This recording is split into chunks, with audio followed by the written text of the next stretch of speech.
This should be Okay. good. This should be Right. real Okay. good. So my theory is that clearly from that story, the connoisseurs of the possum delicacy chose to not render the rest of the bones and fat down for broth and instead buried it. And that would be why.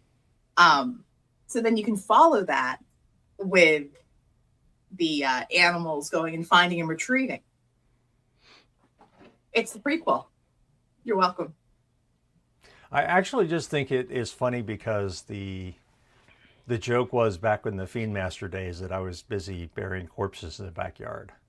So I find that really freaking funny. I mean, clearly the dogs know something that the rest of the world doesn't, or they've confirmed something that the rest of the world has suspected. I thought that after being completely worn down to the bone, there wouldn't be much smell left to them, but evidently I was wrong. So, well, because bone marrow, bones are porous, so that's true. That's true. Yeah, I didn't think this through. Of course, I didn't think I'd have dogs that are diggers. So, but now I have 2 dogs that are diggers. Pretty soon it's going to be like a, oh God, what's that horror author's name? I've already forgotten him. Did The Stand? This guy? Yeah, that guy. Your pets are digging up animals, and the skeletons are gonna start coming to life and shit like that. It's going to be. You're trying to tell me I have a pet cemetery in my backyard? It may not be in your backyard, but it's soon going to all be around your house. So what if it's like the Texas Pet Cemetery, and it's not your usual dogs and cats, but it's like velociraptors? Potentially, depending on where you are. Depending on where you are in Texas, and when.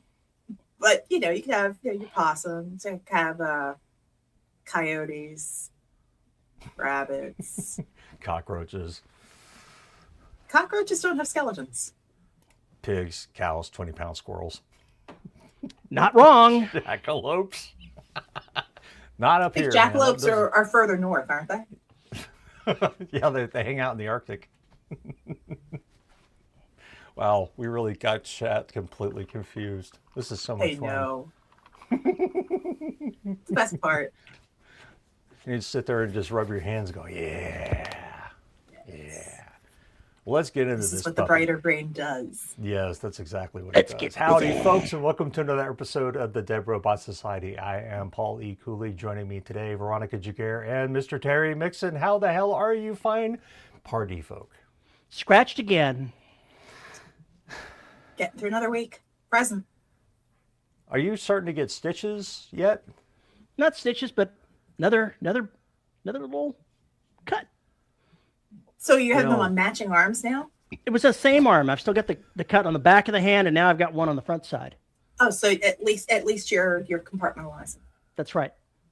I was holding Harley, and the litter robot turned on and startled him, and he launched himself off me. Poor baby. I told you that automatic shit would kill you. Maybe if he was as dumb as this, it'd be all right. He looks offended that you called him dumb. Give me that finger, Dad. I'm gonna bite it. Well, if you're making fun of me, I'd bite you too. Terry be collecting more scars for the scar book. Mm-hmm. Cat scratch fever in 3, 2, 1. Leo scratch fever. Dur, dur, dur. Well, while Terry plays with his putty, what's up, V? Let's see. Digging myself out from more administrative stuff this week. Nearly done, thank goodness. And so with the book that's coming out through Bayan, this is the first time where I've been really a part of the process from start to finish. Right. And my co-author has been playing catch up with a lot of projects, so I've done more of the review and accepting notes and stuff. Well, we got the page proofs, which is super exciting. And I was like, "Ooh, this is cool." Well, they want you to read. They want you to go through and check to make sure everything's okay. Most people don't read through. I read through. I gave myself like half a day on Thursday and half a day on Friday, and I went You through. redlined the heck out of it, didn't you? Well, no, because you don't want. I had opportunities to redline other things because we got like copy edits back and like continuity stuff. But I was like, okay, let me read through and make sure stuff got caught or fixed. And I found like 4 continuity things that 2 editors and my co-author missed on their passes. And so I went, oh, I messaged Misty. I'm like, what do I do? Fix them. Oh, okay. And I don't know what level of, can you please fix this? But I know. And I don't want to piss somebody off. I don't want to ruin a relationship. So I'm like, I don't know what format. So I figured I just did it kind of like pickups, except pickups you do timestamps. So I was like, okay, so page 23, line whatever, here's the original line, please change it to this. And I caught a couple misspellings, like dir orbit, where it should be deorbit. I think dir orbit is much better. Let's go with that. Dir, we're gonna dir orbit. But other things like rednecks in space. Right now. That's your engineer, Anyway. Chief Engineer Bob. He's gonna get you all set up. Get It's the all jumper ball cables bearings. out. We'll get your ship working pronto. don't need another project to do yet. But Just put some things WD-40 on it. yeah. WD-40 in space. So it was like we'd written like there were these different roles on a certain ship, and then later on we changed them. We went back and fixed them. So I was like, it should be this breakdown. It's like they're gonna, what happens if we think there are this many bodies in space? Well, they wouldn't have known that one of the people was no longer there, so it would actually be 5. So little things. Little stuff James that's says dir orbit is definitely going to make it into my next military sci-fi as the Marine term for landing. important. Ooh. I have no notes because Make sure to my pass take out the on all my take on all of this is because the closest I did was civilian support, and I never served. I don't have any immediate family members who served. I have no dog in this fight, and therefore I cannot make fun of anyone. So I'll defer to those who have. Don't forget the in-flight snacks and pass out the complimentary crayons on the way down. Yep. There See, you I go. knew that was coming. I There knew you go. that was coming. I knew crayons were coming. So I So, paid yeah, my dues. I get to say it. You get the talk exactly. Exactly. So other than that, sent in auditions. I got an audition for He knows the deal. really He knows cool what he's project. talking about. shit. The crayons are the snacks. right. That's what I meant, James. That's exactly what I meant. That. So yeah, set an audition. I found a really cool audition. And hopefully they like it. If they don't, I'm still gonna go read the book because it seemed really, really cool. And other than that, just trying to get through another week. I still have not gotten back to my own manuscript to finish because I've been digging myself out of a hole. I know that So feeling. maybe next week. Maybe. It could happen. It could happen. What about you, Terry? Writing is going well. I'm still on course for getting the book done by the deadline. Not feeling overwhelmed. The guy is going to come out and replace the warranted windows on Tuesday of next week. So just another couple of 3 days, and hopefully that'll be the end of the damn matter. And it'll be a year that this renovation has gone from beginning to end. Oh, wow. Yikes. Need like little cupcakes. Need a little candle on top of one. One Yeah. year. What else? Happy renovation anniversary. Yeah. Good God. I have dabbled my toe into the dark side because I just wanted to see what would happen. I told you not to read that Lovecraft book. What I did is Are you plotting? I am plotting. I'm actually brainstorming ideas. And I said, I wonder how effective something like ChatGPT would be for brainstorming, for just God. potentially throwing out ideas. And it gets crazy pretty quick. It loses its mind pretty fast. Hallucination in 3, 2, 1. It did have, to be fair, there were a couple of angles that it threw out there that was like, maybe that's worth something for me to think about. So just like every other brainstorming, you throw everything against the wall and see what sticks. Maybe it's not such a terrible tool for brainstorming. At least if you know how to prompt it to twist things the way you want it to go. I'd never do anything more than that with it, but it was an interesting experiment anyway. Drunken rabid monkeys. That's what was. That's who was typing the responses back to you. Zen or Rowdy says you're writing Darth Vader's biography. If he's doing it with the Force, is it an autobiography? Oh God. No. So I have a little tiny story to tell. Tiny story to tell. Gather round, kids. It's story time with Paul. It's story time with Paul. So if you've been paying attention, you know that the last few months have been fucking insane. And basically all of last year was pretty fucking insane. So our fridge started acting up. It's not really cooling down. It's getting down to about 50 degrees, and that's where it sticks. So I called the repairman, and he came by, and he looked at it, and he said, well, you need to let it thaw for like 36 hours. So unplug it and call us when it's defrosted. And he left.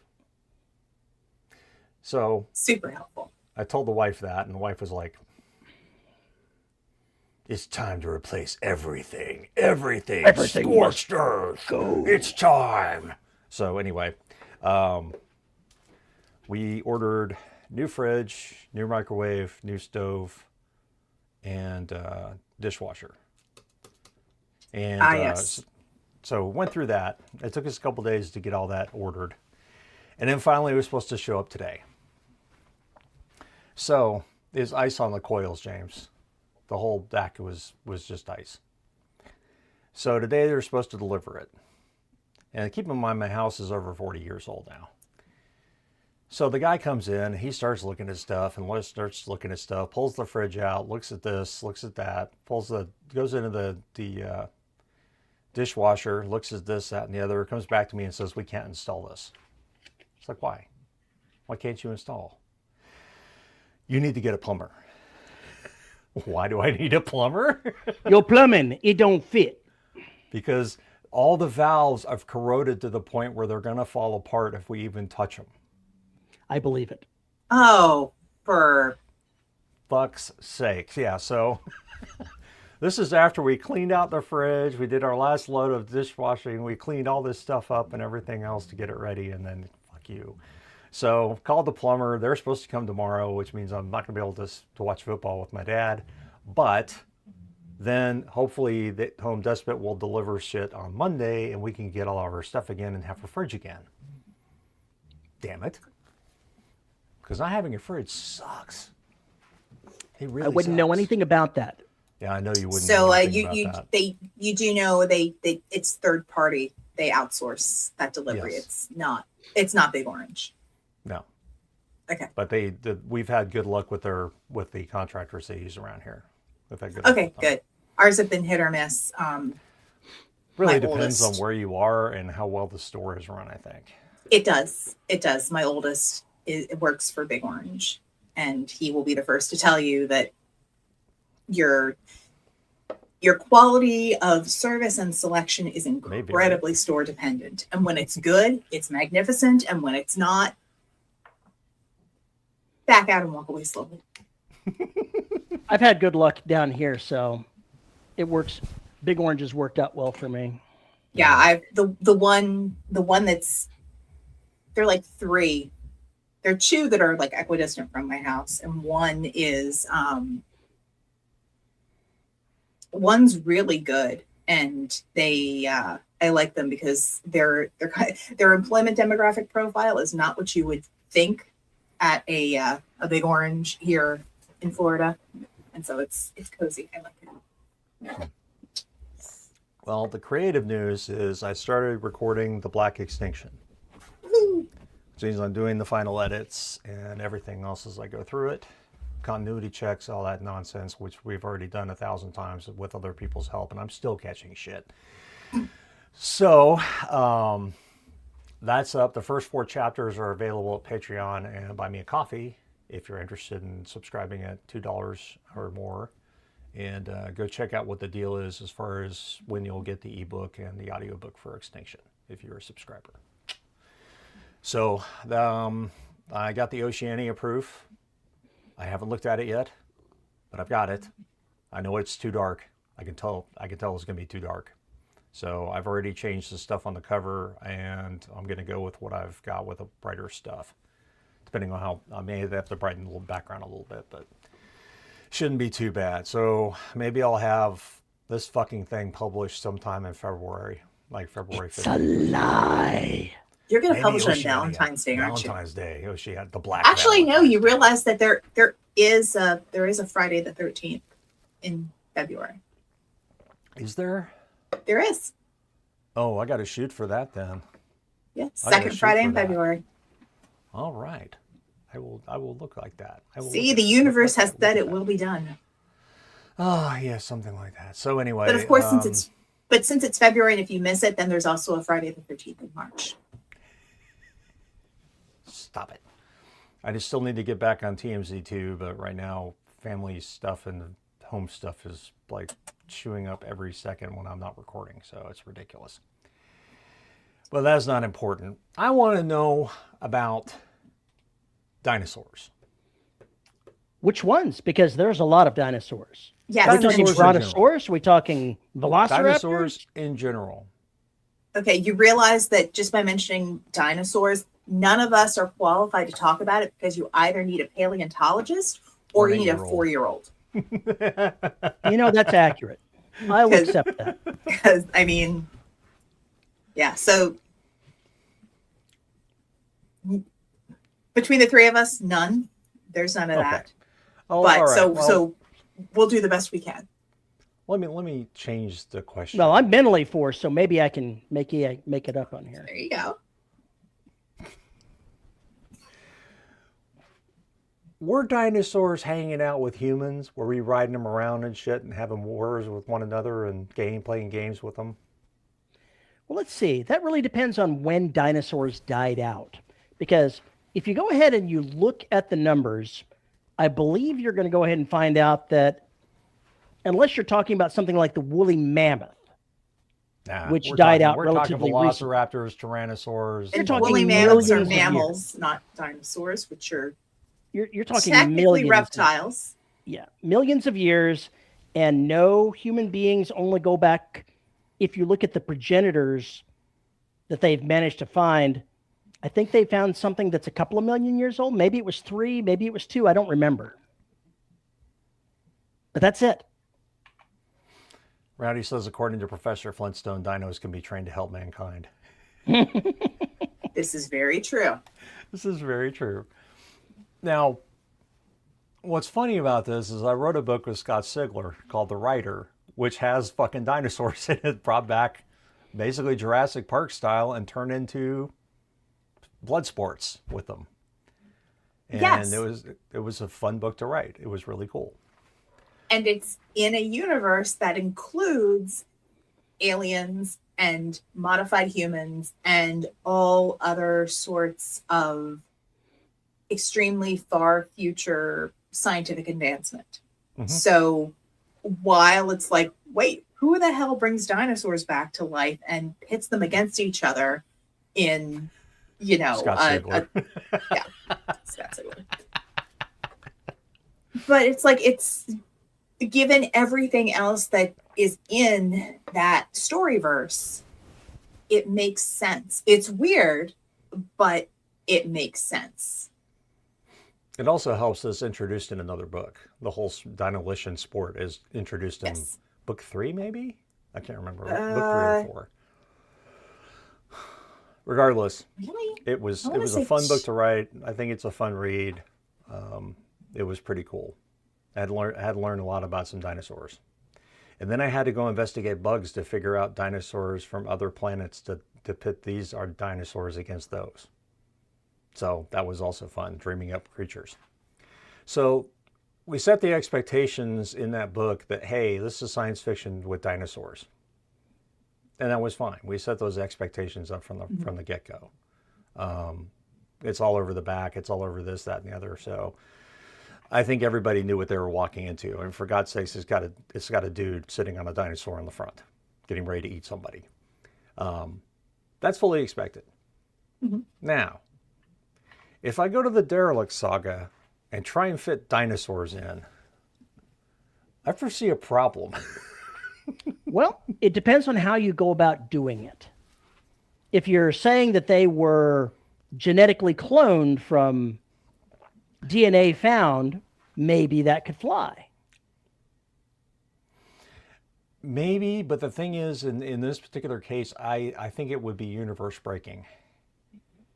Because it wouldn't make sense, because in this particular instance, the lore is that the humans don't know how the fuck to do anything anymore, to a large extent, without help from the computers. So the computers would be the ones to do it, and they would have no reason to do such a thing. It would be logical for the computers to bring them back or do something because of the resources that an animal like that would consume. Yeah, that would be the other problem. It provides no purpose or role within society. Yeah, so that I don't think that would work. So I think there are some universes where you could not really say, I'm going to have a Tyrannosaurus Rex running around. It just wouldn't make any sense. Could you do it? Sure. Would it break your book? Hey, Dresden Probably. does it. You can do it. That was different. That's reanimating a skeleton. And that was one of the most hilarious scenes of all fucking time. I love that scene in particular is so awesome, especially with the red eyes. It's so fucking funny. So one of our listeners in Discord said they were reading a series of books, and I guess it's in the second book where it came across suddenly this factoid that humans were around at the same time as the dinosaurs. Now he said that broke expectations. Yeah, that pretty much broke expectations. I agree with that. So if you're going to do something like that, how do you have to couch it? How do you have to set the reader up for that so it doesn't break the book? I'm not sure that you can set it up so that it won't break expectations if you don't acknowledge that it's not true. If you try to present something that is not true as fact, it's going to break expectations. Unless you've already put but there are ways to do that where you're talking about alternate or Earth or something like that. Right. That's what I was going to say. You could do stuff, but if you present it as just that's the way it has been and always will be, then you're going to be laughed out of the park. Yeah. I finished watching N.K. Jemison's masterclass on science fiction and fantasy writing, and she does a lot of world building stuff. Amazing series, and she is a delight to listen to. She's really nerdy and does a lot of research with her processes. But one of the things she talks about is when you're building your world, everyone's usual frame of reference is Earth, because that's where we are and that's how we grow up.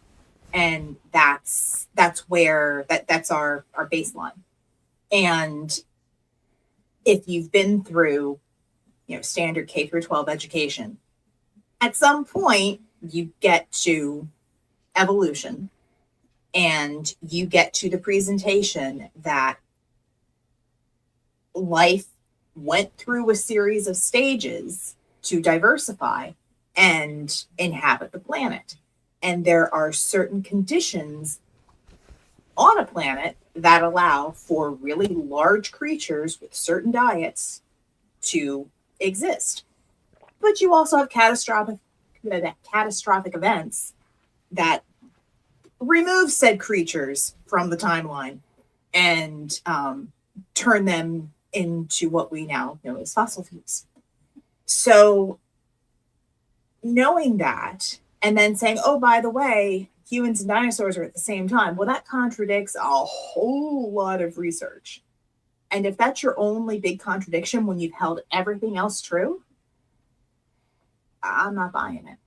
Now, if you had it on another world where you could have a different process of evolution, or you got a case of where humans came in during that world's process of evolution, and so they're not part of the original planet, I could buy that.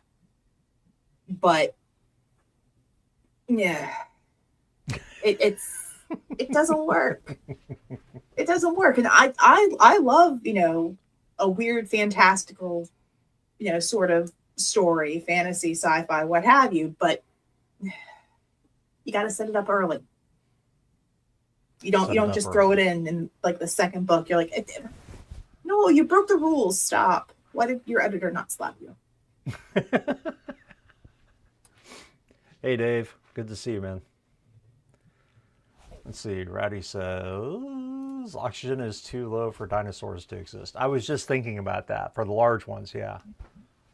Stuff like velociraptors, I think they'd be fine, but the biggies, yeah, I don't think they could exist. Mm-hmm.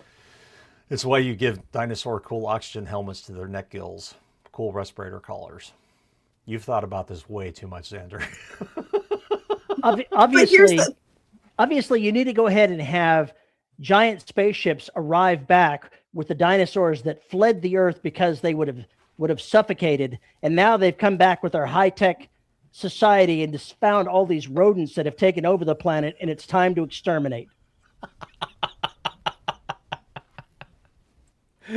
I can't buy that. You know why? Because those little T-Rex arms can't construct anything. Yeah, they would take some serious. They would need some serious genetic transformation, man. Blaster? They can't even put their helmets on. I'm pretty sure that a Tyrannosaurus Rex doesn't even get to first base. Those hands just can't reach anything important. Oh my God. Oh, we need to tell Chuck Tingle about that, because I'm pretty sure that he hasn't mentioned that. Maybe they use like the little the grippy claws to that people use to reach things up on the top shelf. James says Drop Trooper books by Rick Partlow actually do that. What, bring back the dinosaurs as a high-tech society?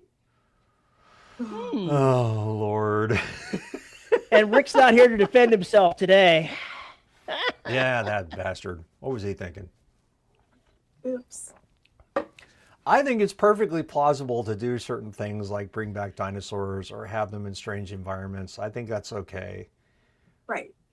But for example, unless you're gonna say that the aliens basically picked up the dinosaurs and brought them back, I don't see how humankind would ever come in contact with them unless it's alternate Earth. Right. Unless I was about to say, of the three of us, the world that makes the most sense for there to be dinosaurs would be like Terry's in the Empire series. I could see the next bit. There's a planet with dinosaurs. Sure, why not? I'll make a note. And the offspring of Kelsey and Talbot and Jared and Elise, they have to be told, no, stop teasing the dinosaurs. That's not nice. Don't do it. But then there are consequences. It just occurred to me.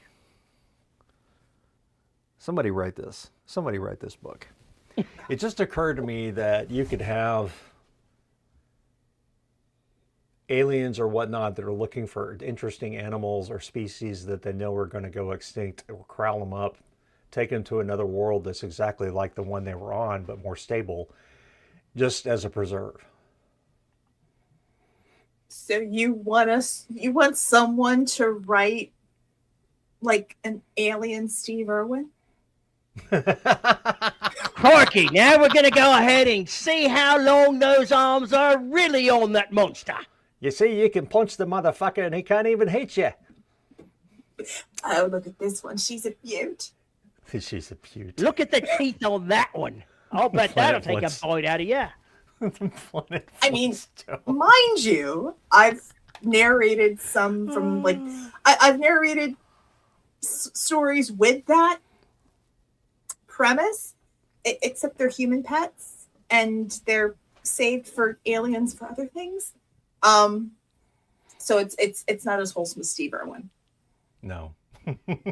But think of how cool it would be for humans to walk on a super oxygenated planet. What the hell would happen? I think we would freak out. They would get drunk. You know what would happen. Do you realize what happens to human beings when you have too much oxygen? Yeah. They you get get loopy. wobbly. They get really loopy. It is not a good thing. So that makes me wonder if the oxygen content back then would be toxic to us now. I want to check that out now. Maybe, just your air balance. Maybe too much oxygen, not enough nitrogen. Yeah, it could be. Your CO2 may not have risen enough to counterbalance everything else. I don't know. But Steve Irwin's Zoopolia you probably mean Zootopia. Of rescued dinos. James says, I had an idea where bored AIs run the universe and play it like a game where they evolve creatures to fight, and then if they lose, they get their planets purged. So humans were a mistake. Did you ever play Sim Earth? Because you played Sim City at some point? No, but I know what they are. Okay, yeah. So Sim Earth had that, and I think there was a later game called Spore where you could create different creatures and evolve them. And Spore, yeah. Spore lets you make like weird pastel demogorgons with wings. So and you got to create the entire tree to get there, basically. Yeah, it was really interesting. It explains why dinos had rage issues. Rowdy says, all about the oxygen level, not their fault. I.e., they purged the dinosaurs, but mammals survived. Yeah, I got you, James. I got you. They thought the shrews were cuter. Well, okay, imagine you go to this solar system or whatever that's got like 7 or 8 of these planets where they've got creatures that went extinct from all different alien civilizations. And they're all game preserves. See, there's a story here. There is a story here. I haven't found it yet. I can't tell if it's like a Jurassic Park kind of story where it's all done for good intentions and then something gets out. Oh hell no! It's not good for intentions. Good intentions. It's for money. Okay, so then there's money. There's the sounds very much like Predator, says James. Yeah, it does. And Rowdy says one planet has hunter-gatherer humans. Actually, so that would be interesting, like going around and getting very similar species at different levels, evolutionary stages. Yeah, that would be wild. That would be really wild. I mean, my first thought was, damn, that's breaking the Prime Directive on a like planet side level. Can you imagine some nomadic group traveling, down the coast and then suddenly discovering Miami? Holy crap. They'd be like, yeah, it'd be kind of a problem. Actually, what would happen then is you'd have less evolved groups who wind up worshiping or seeing it. You'd have a real real interesting class structure potentially, based just upon technology and evolution. Let's see. James says, what was the series where Mars had become a dinosaur game preserve? I don't know that one. I don't know that one. No, Roddy says, Prime Directive is for losers. Let's meddle. okay, that's cute. the most human thing I've heard today.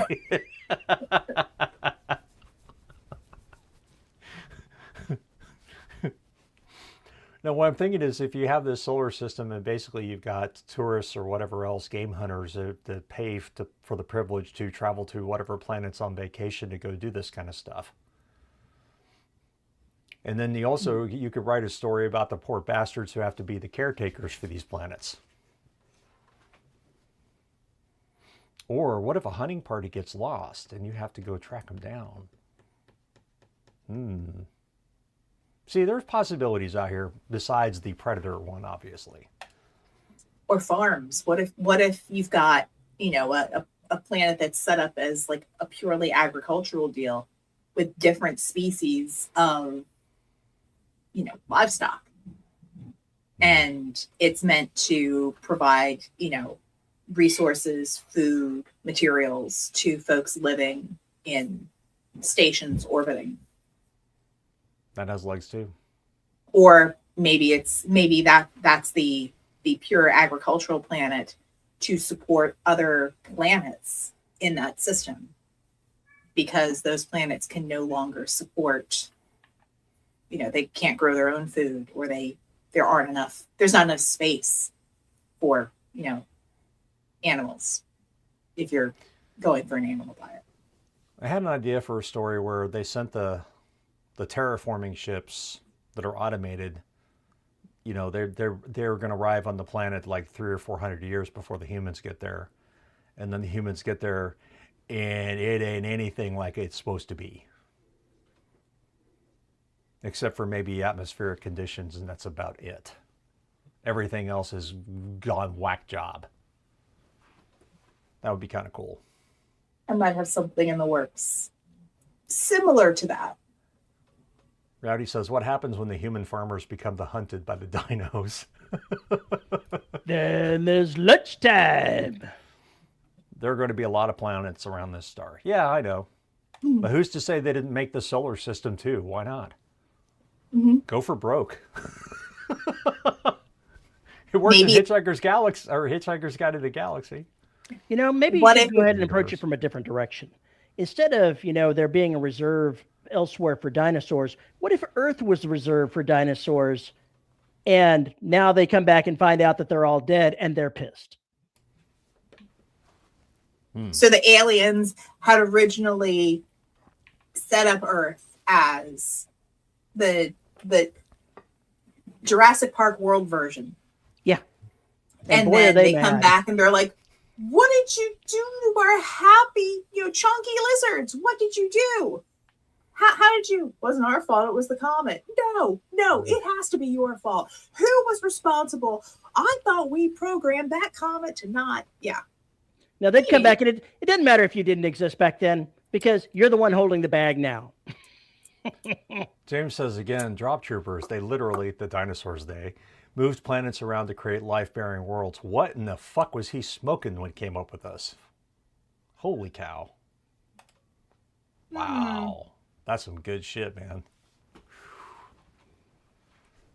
I don't think I could write that.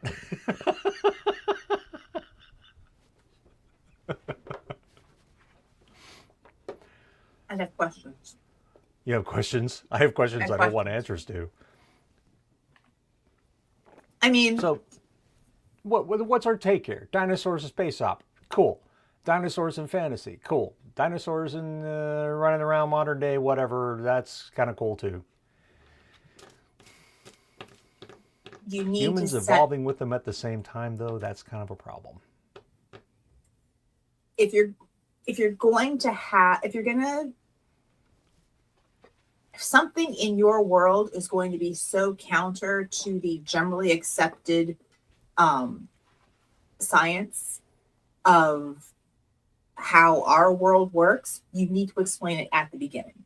Agreed. You need to set that that piece up. Because if you don't and you blindside a reader later, your book's going to get thrown.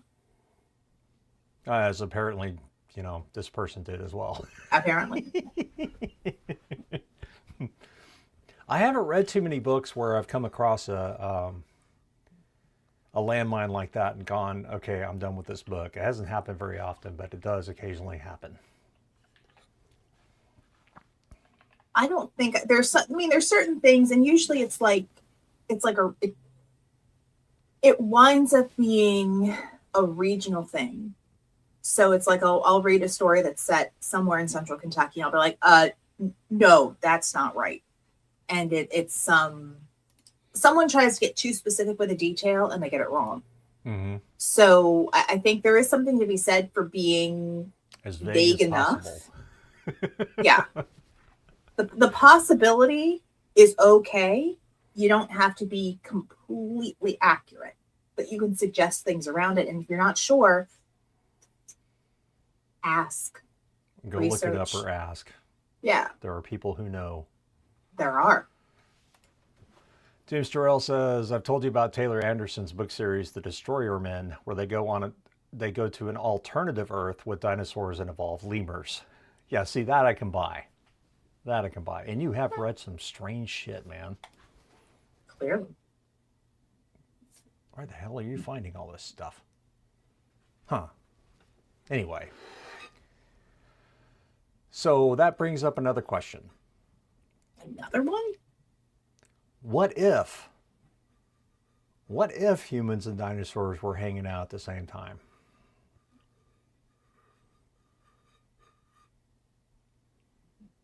How would that change our evolution, assuming we fucking survived? We would not be in a position to really survive. Not really. No. V, you agree with Terry? No, we wouldn't. I mean, if there was a way, we wouldn't survive. We can't.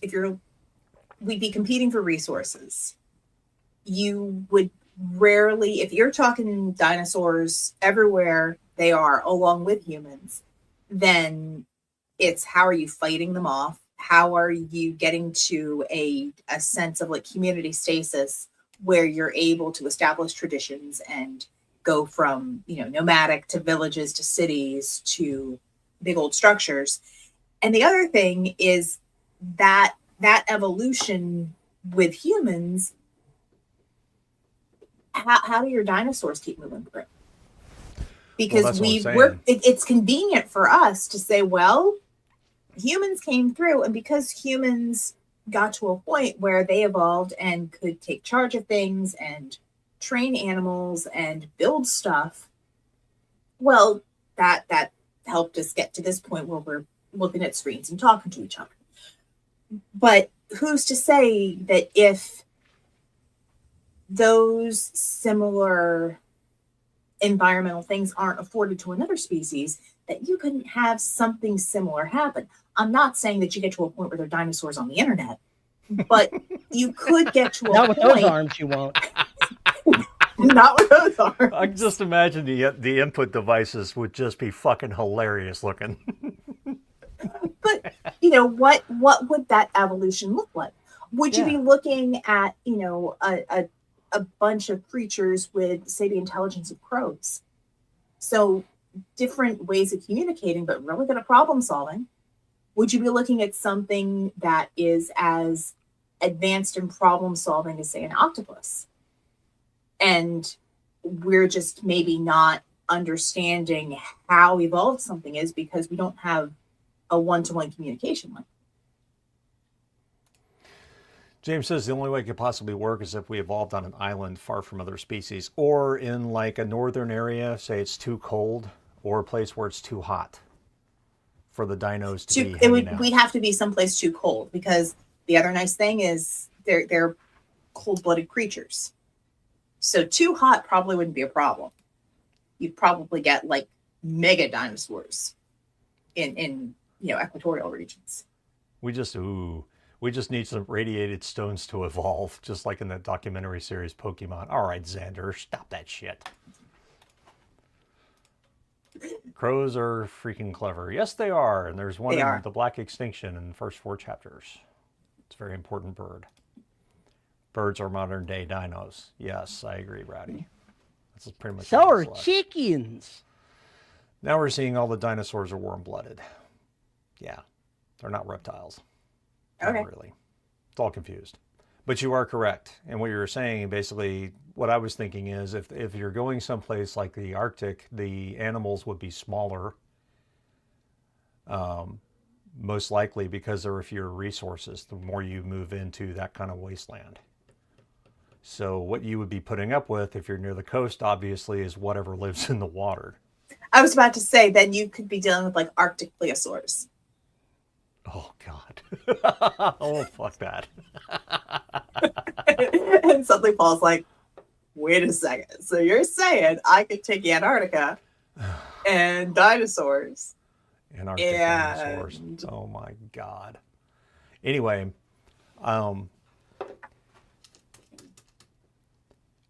civilization requires human beings to get to a point where they feel safe enough to actually do shit.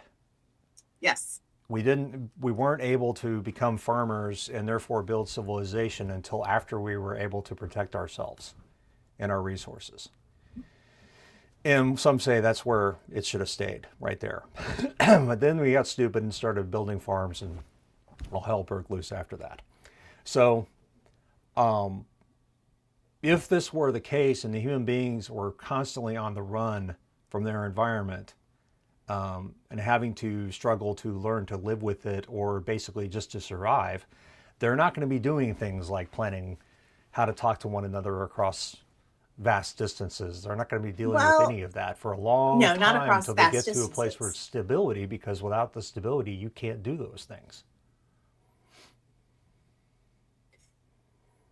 You either have stability or you have ritual, because I'm realizing there are plenty of modern day nomadic groups who do speak and who do creative things through art and music and storytelling. Sure. And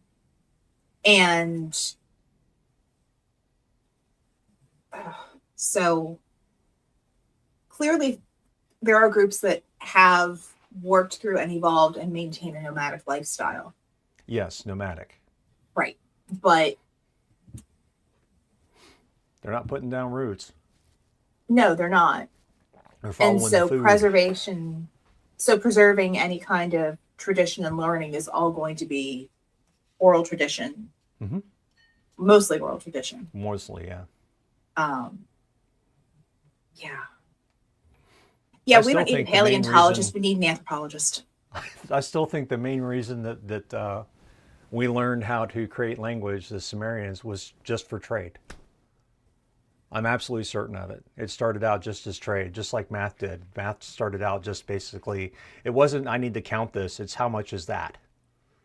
That's what really drove people learning mathematics. That's why you got the abacus and everything else that goes along with it. Mm-hmm. It was all about commerce. And for commerce to happen, you also have to have some kind of barter system or some kind of stable resource that can be used as a token of whatever things are worth. Or you have to at least have a way to value what one person has versus what another person has. Yeah. Chiller Rex. Hey, Antoine. Terry says Terry Irvin says a great dinosaur novel by Robert T. Baker titled Raptor Red would be a good thing to read. Interesting. It spans a year in the life of a Utah raptor in the Cretaceous. A lot of science, including ecology and animal intelligence and learning included. Huh. Okay. Money rules. Money made the world. Yes, it did. And yes, it still does, unfortunately. So the thing we can learn from this, I think, by putting out these scenarios is to flip it on its end. You know, what if the creatures, we just talked about this, there's no reason why you can't talk about the other side. which is what happens if the octopi would have evolved had we not interfered with them somehow. What if there was some kind of interference? What if they're still evolving? I think it's pretty safe to say they are. What does that look like in 200 years? Probably Not not a lot much of change in calamari on 200 menus. years. If they start learning how to use tools, it'll change pretty Well, fast. Don't they already use Yes. rocks to break things open? Yep. And using, shells and, other, man-made, trash that's found as shelter, protection, Plus, they've been taught to projectiles. play music. They've been taught to take photographs. They Open can jars. be taught to open jars. They can be taught to do all sorts of stuff. And that means that I think that those skills are just latent. And at some point they will come out. Yeah. As a There are general stories thing. about, octopi in aquariums who, that they don't like the food that their keepers are giving them, and they go so far as to take that piece of shrimp and throw it out of the tank because that's gross, dude. I want something else. They're pretty amazing animals. Yeah. It's too bad they make me they're nasty, but they're amazing animals. It just makes me wonder what if 300 or 3,000 years from now, what if they come out of the water? I don't think they're like those things, those bipedal. No, we're staying right here. Let's just keep building down deep where they can't get us. I'm thinking that eventually they would come up there because we're fucking up their environment. Oh yeah, but that would must die. But that would be after they wound up going to the what is it, the trash patch or whatever. Oh, In the the Great Pacific. Pacific Garbage Patch. Yes. So imagine why is it suddenly shrinking? Well, it's because the octopi have decided, oh, we're going to grab these resources, and they start, building a huge underwater metropolis. Oh my gosh, the trash is gone. Why? And the octopi come up and you're welcome. Now quit fucking around. Too bad it doesn't look like that. What it looks like is a slurry. All the plastic gets beat up, and so there's no big pieces of plastic hanging out. It doesn't look like a trash dump, unfortunately, because that would be epic. Dude, what? Trash patch. I thought it was Garbage Pail Kids. Stop it. Ugh. Stop it. All right, so who's going to write their evolution story, huh? Oh, wait, I've already done that. Fuck. No, I've got a generation ship story where there are similar bits of, we want to get to this system. And so we create generation ships to get there, but essentially they get sniped by folks who are still back at the main system and wind up discovering faster than light travel and manage to get to the system Before and the set up generation and sort of ship stake their arrived. claim. And then the generation ships arrive. It's oh, well, shit, this sucks. We're kind of And screwed. wacky hijinks happen. But yeah. But I posted about it in the general chat, I think. There's a book that I'm reading that I grabbed cheap, and it's did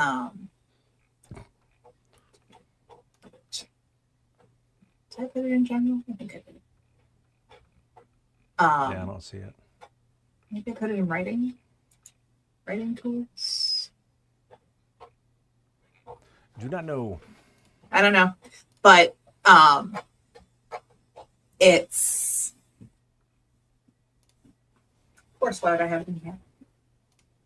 But it's meant to kind of look at all of the possible things that come up in science fiction and why it could work and why it wouldn't.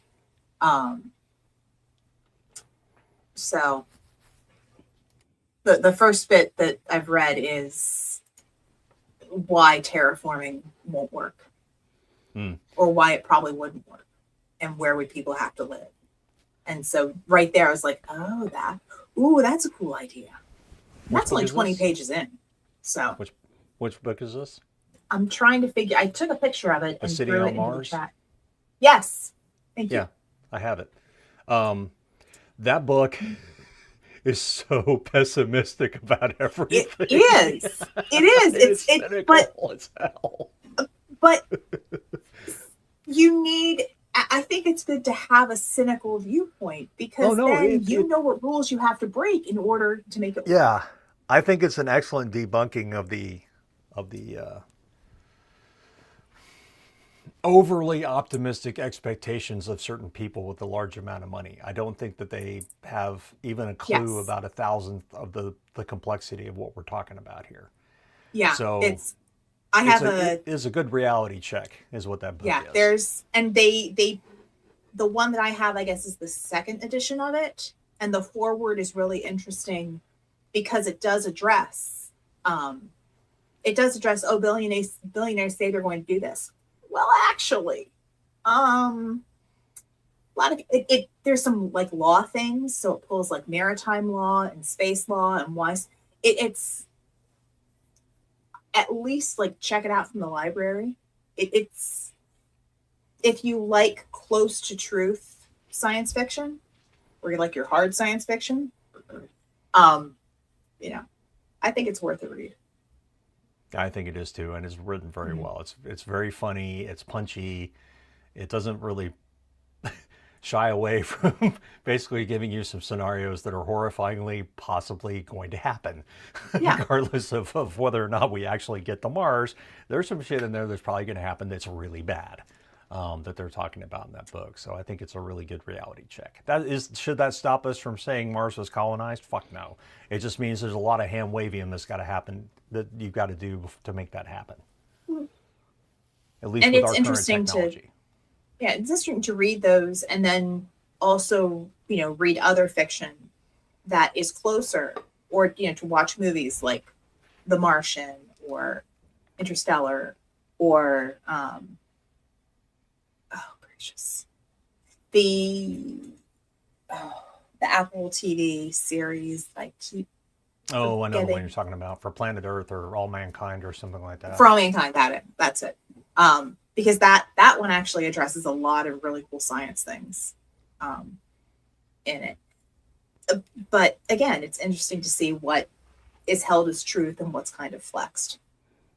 James says, I feel they start on a particular premise on health and then avoid any possibility that they are wrong. Excuse me. I think they give everything a fair shake. The health premise is, I don't see how you get around it. Because our current tech just, I don't think will measure up. And we would have to get some major discoveries, I think, in the next 10 to 15 years to make that work. Can we get somebody to Mars and will they be alive? Sure, we can do it. Are they going to be able to live there? No. Not for a long time. It's going to take a long time to build up all the infrastructure for that. Mm-hmm. Could you send a whole bunch of robots to build up the infrastructure before the humans arrive? Abso-fucking-lutely. Mm-hmm. But will any of it work for sure? You don't know. You won't know.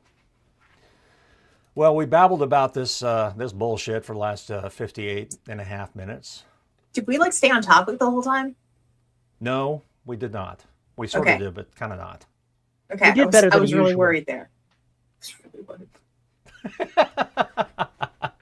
Can't be efficient in shit. What the hell? Yeah.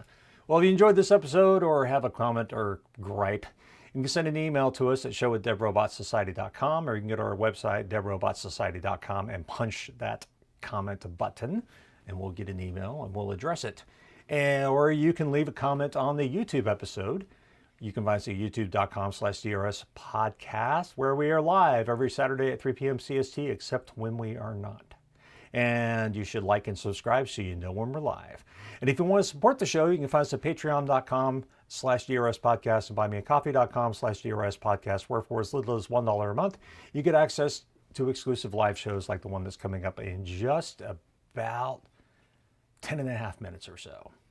And if you subscribe at the $10 level, you get your name read, and our $10 patrons are Juan Valentin, James Terrell, Xander, Antoine Batts, Lisa Slack, and Tim Niederreiter. Thank you to all of our patrons for making this show possible. So, With that, we are going to go get ready for DRS After Dark, or maybe we'll tingle our chucks. In the meantime, have a fantastic rest of your day. Thanks for joining us. Have a great weekend, and we'll see you next week. All's making promises.